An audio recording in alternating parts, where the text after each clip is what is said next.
In my last tutorial I introduced astrophotography for complete beginners, and we used a DSLR, a tripod, a dew heater band and a wireless remote to take hundreds of images of 1 second exposure of the Orion Nebula, and then we stacked those using DeepSkyStacker and did some post-processing in Photoshop to produce a reasonable looking image of the Orion Nebula. This video is about taking the next step and using your first piece of specialist astrophotography equipment to get a better result. So this is the image that I ended up with at the end of the last tutorial. It's the result of taking 405 1 second exposure shots on a Canon EOS R5 at 105mm focal length, f4 and ISO 800, and I've then stacked those images on DeepSkyStacker and then done some post-processing in Photoshop and Lightroom. It was quite hazy that night, and you can see some of that haze particularly around the bright stars, but it's quite a pleasing result.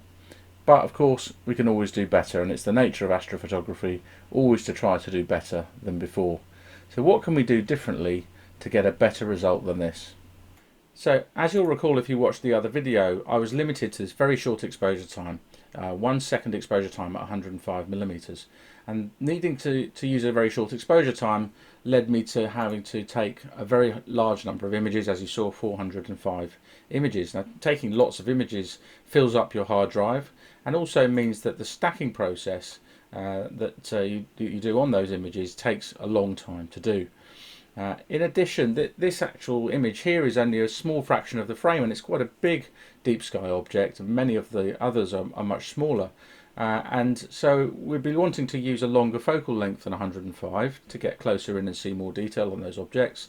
And for example, you might have a 2 or 3 or 400mm lens for your DSLR. But it's impractical to use an even longer focal length because of course that magnifies the sky more, and therefore you'd need to use a correspondingly shorter exposure time to keep the star trails away. So you end up with this sort of ballooning situation of having more and more image files. It just becomes unmanageable. So what we need to do is to break this constraint between focal length and exposure time, and the way we do that is to track the sky as the Earth rotates. And that's why my really strong recommendation, if you have never bought any astrophotography equipment, is that the first dedicated piece of astrophotography equipment you consider buying, with the possible exception of a dew heater band, which I used in my first video, is not a telescope but is a tracking mount.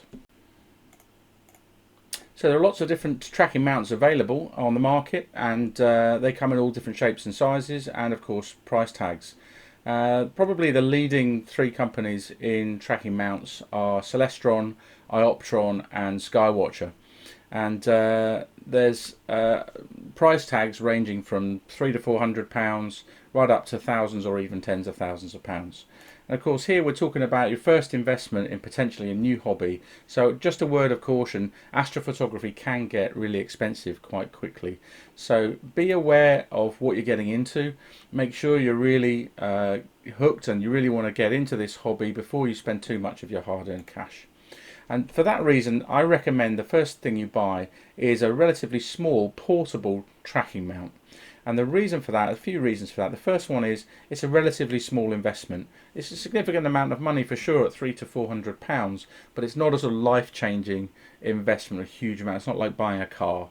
So it's a relatively low-cost investment, and it's still going to stay useful. If you upgrade at a later date to a bigger, more capable mount, then you're probably going to end up keeping your portable tracking mount because you can take that away on hikes or on holiday in your suitcase and use it to take pictures of the Milky Way and the like.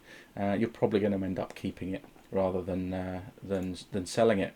And it's also a great platform for learning the basics. You learn how to set up, how to balance and level, how to do your polar alignment. You learn about applying dew heaters and routing your cables, and all those things are very much principles that you'll take forward to bigger pieces of equipment in the future. So it's great for learning the basics as well. Now, probably the 2 most popular portable mounts are the Skywatcher Star Adventurer Pro and the iOptron Skyguider Pro, and they're shown here, and they're extremely similar in almost every way, but there are just a few differences. Let's touch on the similarities first. They're both similar size and weight, so they're reasonably travel friendly. Obviously you are carrying counterweights and things, so it's not particularly light, but they are certainly portable. Both of them will carry a 5 kilogram payload. That excludes obviously the weight of the counterweight. So 5 kilograms actually functional payload, camera and lens, etc. And both of them will fit on top of a standard tripod. They also both have a built-in polar scope to facilitate the polar alignment. But there are some differences between them, so I just want to highlight those in case you're thinking of getting one of these two, just so you know what the key differences between them are. So the first difference is in the price. The Skywatcher is a little bit less expensive. It's in the region of £300–320, and the iOptron Skyguider Pro is about £375. The first difference is the right ascension clutch. So it's got these two axes. One's driven by a motor, which is called the right ascension, and there's a clutch that locks off the right ascension so that the motor can drive it, and you can then loosen in order to do a crude manual rotation to get your target framed up. And that clutch is noticeably better on the Skywatcher. On the iOptron, it can be a little sticky. It can jam a bit, and you have to use quite a lot of force to undo it. I've never actually had it get jammed so hard I couldn't undo it, and I have improved it on my iOptron by inserting a ring of foam inside under the clutch plate. So just something to be aware of there. The next thing is the slew buttons. There are arrow buttons on both units for using the motor to rotate the right ascension to do your fine adjustment of your framing of your shot. On the Skywatcher, the movement that you get on the RA when you press these buttons is incredibly slow and actually quite annoying. On the iOptron, it's much quicker and at a much more sensible speed. So that's something really you can't do anything about, so something to be aware of. The next thing is how they're powered. The Skywatcher is powered from AA batteries, and this has the advantage that if you run out of power and you have the foresight to bring spare batteries with you, you can simply swap the batteries over and you're up and running again straight away. The iOptron has a built-in rechargeable battery that can't be easily replaced, and so you do need to make sure that you don't go out without charging it first, and also maybe take a battery pack, USB battery pack, so you can plug it in and charge it up again, but charging it up again will not be instantaneous, of course. The next thing is how the polar scope graticule is illuminated. On the Skywatcher, it's illuminated by this rather flimsy, totally separate plastic cylindrical item that's got a little thumbnail battery, like a watch battery inside it, and it clips into the slot in the green dovetail plate and illuminates the polar scope.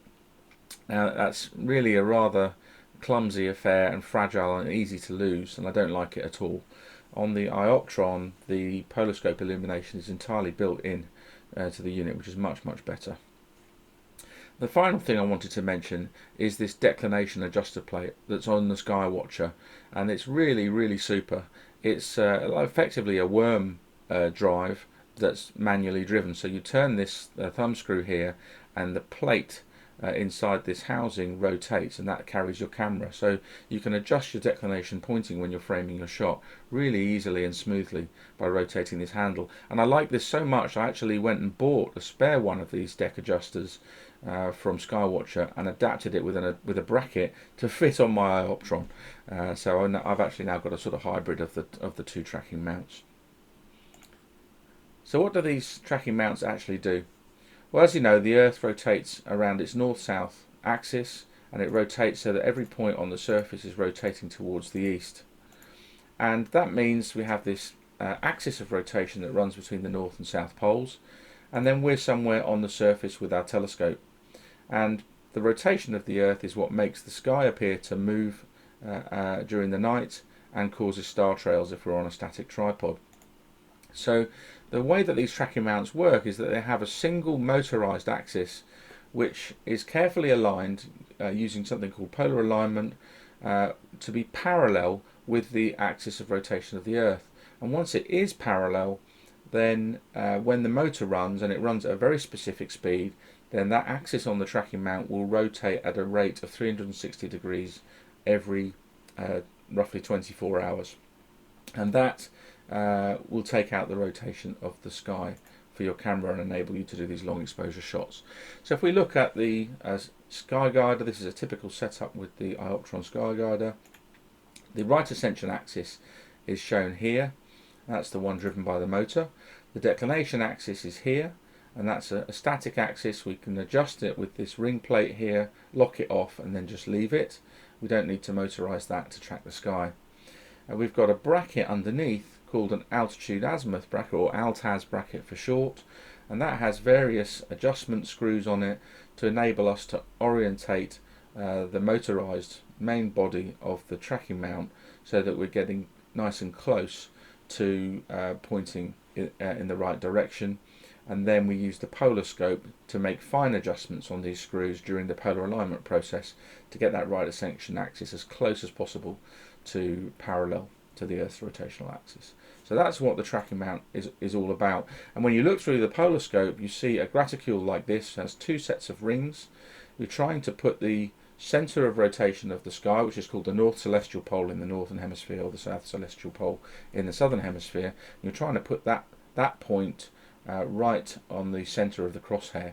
And in the north we have Polaris, quite close to the North Celestial Pole, but it does rotate around the North Celestial Pole once every 24 hours, and so these rings are here to help us position it in the correct place depending on where we are and what the time of day is, date and time. So that's what that's for. And then the outer rings are to help in the southern hemisphere, where things are a bit more difficult because they don't have a bright star really close to the South Celestial Pole, so they have to use a pattern of stars in the south. But the rings are there for the same purpose. So what I'm going to do now is take you back to the setup with just camera and tripod that I used in the previous tutorial, and strip it back and rebuild it with an iOptron Skyguider Pro ready to do tracking imaging of the Great Orion Nebula again, and we can compare the results we get with the results from the previous tutorial. Okay, so here's the setup that I used in the previous tutorial.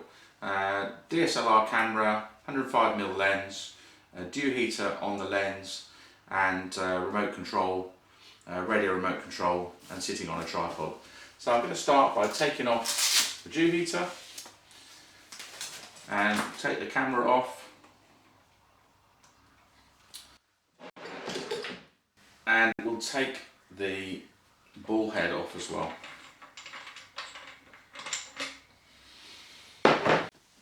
Okay, so I can now fit the ALTAZ bracket for the tracker onto the top of the tripod, like so, and now fit the main body of the Skyguider Pro into the dovetail.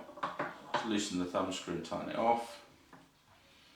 I'm going to remove the plug which blocks the polar scope, and now I've got a counterweight assembly. I've already fitted the counterweight and put the safety plug back in the end, and I've also fitted this circular plate, which is the deck adjustment plate that comes with the iOptron on the top there.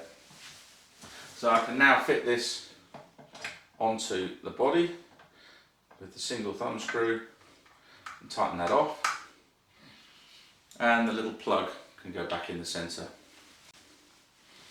So I've changed the lens over on my camera. I've now got my 400mm lens fitted to the camera, and that comes with an L bracket.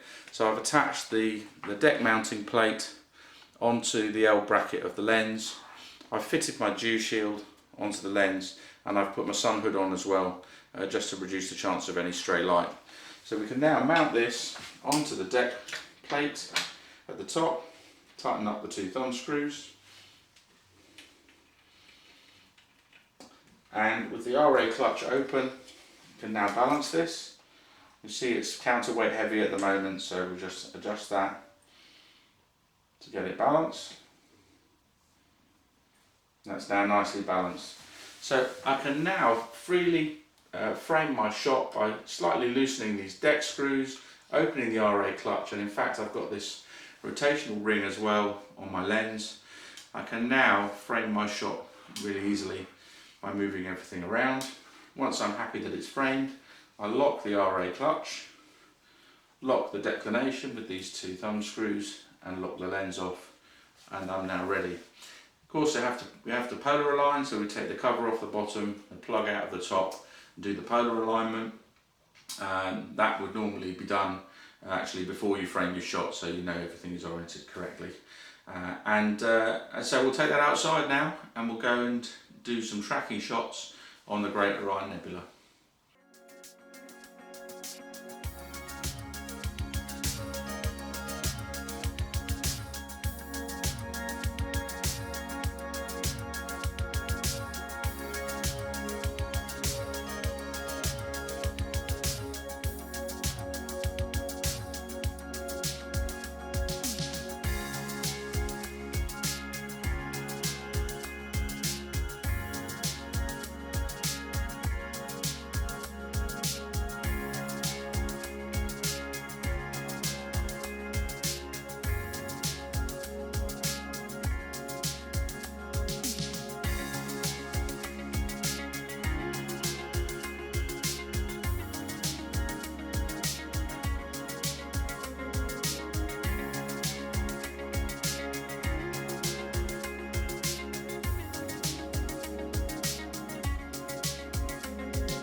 Okay, so I've opened DeepSkyStacker and I've converted all my raw files into PNG because they weren't compatible with DeepSkyStacker.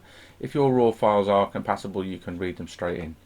So I'm going to click Open Picture Files, and I'm going to browse to my photos.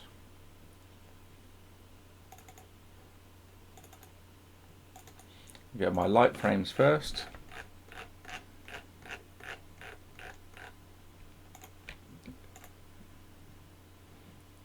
Read in my light frames. Okay, and now I'm going to load the darks. I took 20 darks just after I finished my lights so that the sensor was at the same temperature. So I've now got in our list our lights and our darks. I'm not going to use any other calibration frames like flats on this occasion, so I'll hit check all. You can see we've got 208 light frames and 20 dark frames here. So now we need to go through those and check each light frame to make sure that it's a good quality frame. So we'll adjust the level so we can just see better what's going on. Bring up the black level a bit, not too much, and that's probably about right to see what's going on. So I can now go through each image, make sure it's nice and sharp, that I've got good focus, not got a satellite running through them, there's nothing nasty about them like trees, etc. I think when I finished I realised I was starting to get too close to the trees, so if I go to some of the last shots there, yes, you can see I've got trees in the shot, which is no good, so I'll have to remove those. So I'm going to go through every single shot, decide whether it's a nice clean shot, and I'm going to use it. If I'm not going to use it, I just right click and do remove from list, and I produce the whole list. I'll be back in just a minute. Okay, so I'm happy I've got good light frames. I'm going to use 93 light frames, which are the ones I liked the best, and the 20 darks. No flats or other types of cal frames. So I'm going to click register check pictures. Automatic detection of hot pixels, stack after registering. I'm going to go to advanced, and you see they have this slider here for the threshold. Put it somewhere in the middle and click compute the number of stars, and just look at a single shot and see how many stars it detects. Now there it's detected 463 stars. We want to detect somewhere between 100 and 200, so I'm going to raise the threshold and compute again. Now it's dropped now to 291. I'm going to raise it some more. Let's say I want between 100 and 200. 231, I'll go up a little higher.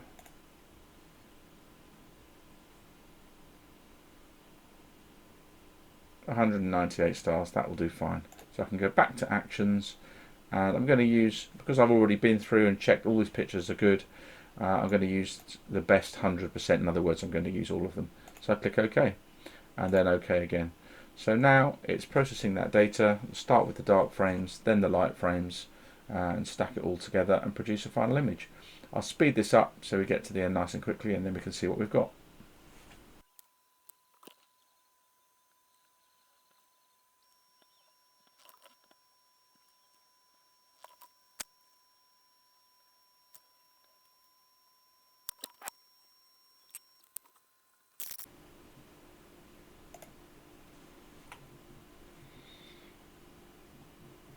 So this is always one of my favourite parts of astrophotography, is when you finally see the result of your stack. I like to have a little play with it, maybe zoom in and adjust some levels a little bit just to see what it looks like. We can either adjust individual colours or we can link the settings. I'm just going to darken it down a bit and hit apply. It's looking very nice. Not going to save any of those changes, just going to save the picture to file and just save that. Make a folder called stacks, M42 stack 93 times 32nd 400mm ISO 800 f5.6 with 20 darks, and hit save.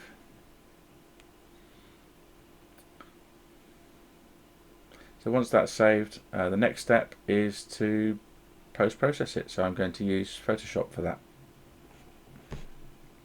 Okay, so I've got the stacked image open in Photoshop, and the first thing I'm going to do is do an image adjustment levels. I'm going to bring the grey scale down until it's just at the top of the tail of the histogram here, and click OK.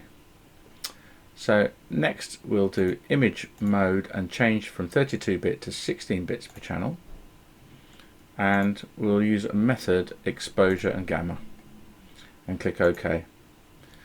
So now we'll do an image adjustment levels, and we'll bring the black level up. You can see there's not much information at the bottom here, but we need to be very careful never to move this black level up too far, otherwise we'll destroy the faint object information, which we need to stretch, and if we've destroyed it we won't ever recover it. So we'll now do an image adjustment curves. Now at the moment the body of the histogram is quite a long way away from completely black, which is the left hand side. We've got this big gap here, so rather than just do a classic stretch like this, I'm actually going to dip down below the black line, the diagonal black line here, at the bottom end, and then put a kind of S-shaped curve on. But we do need to be careful not to lift up too high above the reference line at the right hand side, because that will blow out the brighter areas such as the core of the Orion Nebula. In fact, a lot of people take two different exposures on the Orion Nebula because of the problem of the very bright area, but we've just got the one, so we'll carry on with this. So I'm not going to stretch too much or even at all above the line there for fear of blowing out that core. So I'll click OK, and then we'll do image adjustment levels, and we'll bring up the black level a little bit more. Now if I just temporarily go a bit further, you can see the effect of the vignetting. See how the corners of the image are significantly darker. So we do have a significant gradient, and that's mainly because we haven't used any flats to calibrate this image. So what I'm going to do next is I'm going to crop off the artifacts that are on the edges of the image to do with the stacking. So we'll crop off there at the right hand side and at the top and the left hand side and the bottom, and accept that crop. Okay, so now I'm going to do a lasso around the most interesting part of the image, which is this whole area here, and I'm going to invert that selection. So I'm going to effectively select everything other than what I just encircled. So select inverse. Now I've installed a plugin called Gradient Exterminator. That's from RC Astro, and it's a very good little utility. cost a few pounds, but it's very well worth having, and it's great for removing gradients. So I'm going to initially do a coarse detail, medium aggressiveness gradient removal, and click OK. It just takes a few seconds, and that'll take, if you like, the sort of bulk part out. I'll just do Control D, so I've got nothing selected. Now I'm going to do another image adjustment, curves. Again, the histogram's still a long way from the left side, so I'm going to do another S-shaped histogram, but again, not pushing too high on the right hand side there. Image adjust levels and bring the black level up a little bit more, not too much, and then another curve stretch. You see now this gap is shrinking to the left of the histogram, so we'll do another curve stretch, and we'll do another levels. Now we still have a gradient. You see that we've still got vignetting in the corners. So I think what I'll do, instead of doing this levels adjustment, I'm going to do another gradient removal.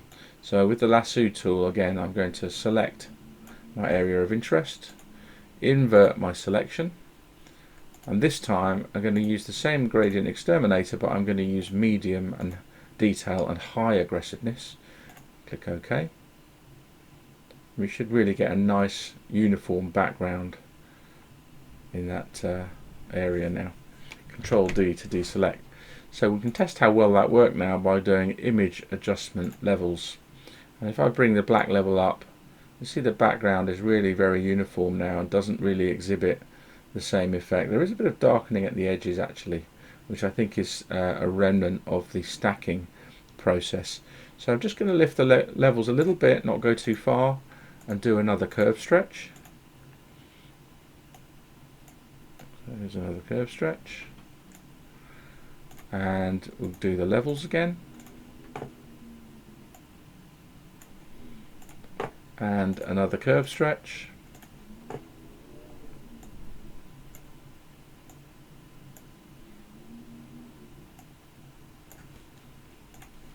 and we'll do one more levels.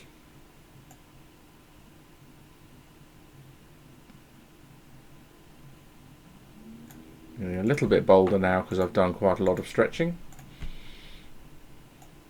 And now one more stretch. And we're getting very close to where we want to be now. Just being a little concerned about the core there. I don't want to blow that out too much. So, okay, I'm going to crop the image down a little bit more now, so we really hone in on the area that we're interested in. And we'll accept that and zoom to fit the screen, and we'll do image adjustment levels,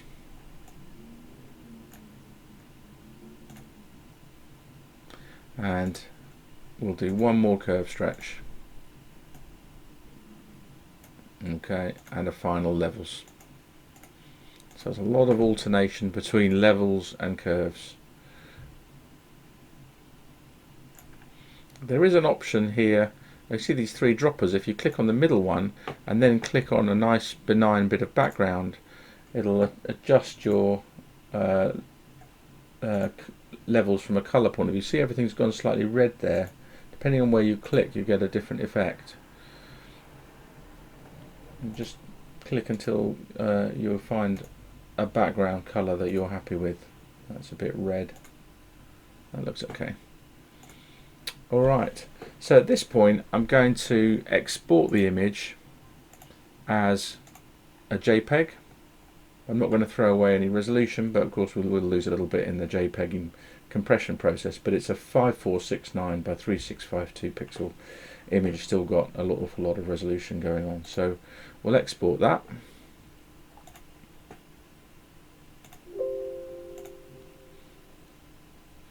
And next thing we'll do is open that up in Lightroom. Okay, so I've opened the image up in Lightroom now, and first thing I'm going to do is just increase the clarity a little. This tends to help really make your object pop. It can be very effective. And we can have a look at reducing the shadows, which will darken the background, or reducing the blacks, which will have a similar effect. bit more of a dramatic effect when you do the blacks. If you want to, you can increase the saturation. It's very much down to sort of artistic preference at this point. For me, there's a lot of purple in there already, so I'd just like to lift the blues a little, so I'm going to go to the saturation and lift up the saturation on the aqua and the blue a little, just to balance that off against the strong purples that are all and pinks that are already there. I'm now going to just crop it in a little bit more,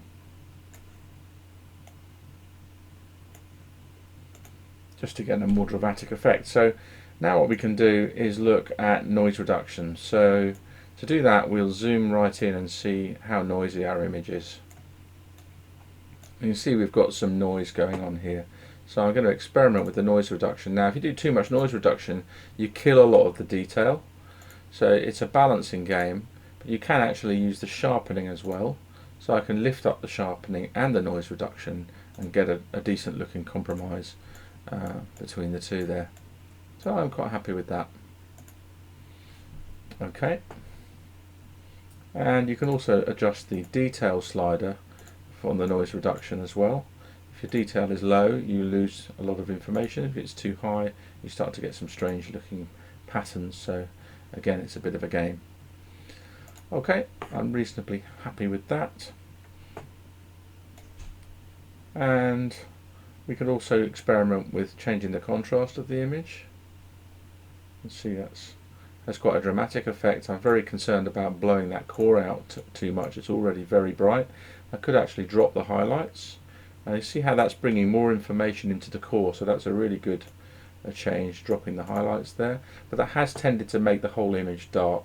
So I'll now lift the image back up again, and so highlights down, image back up again, and then we'll drop the blacks a bit more to restore that nice dark background. So it's looking pretty good. I've still got some decent information. It's maybe a little bit lost in the core, and this is why people tend to take separate images with a lower exposure time on the core, but I can recover things a little bit just by dropping the highlights further just here. I'm reasonably happy with that.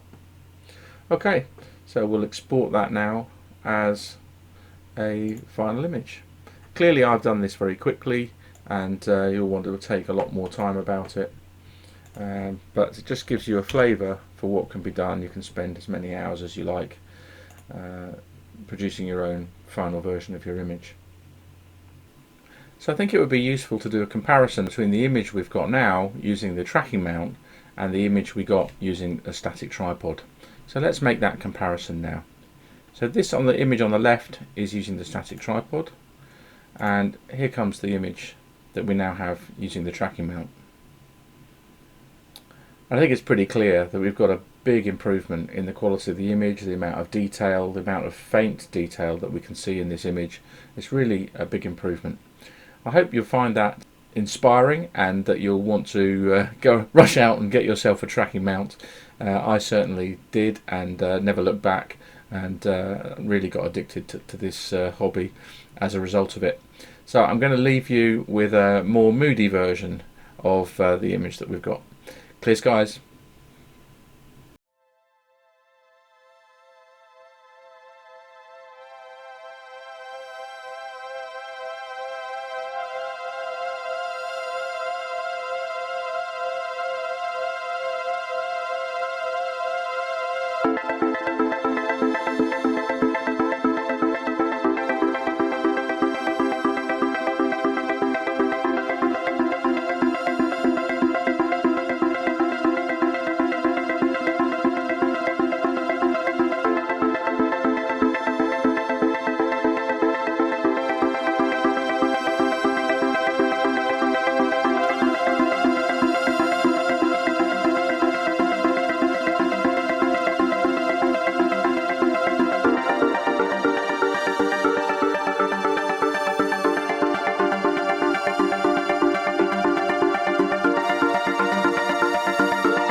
you.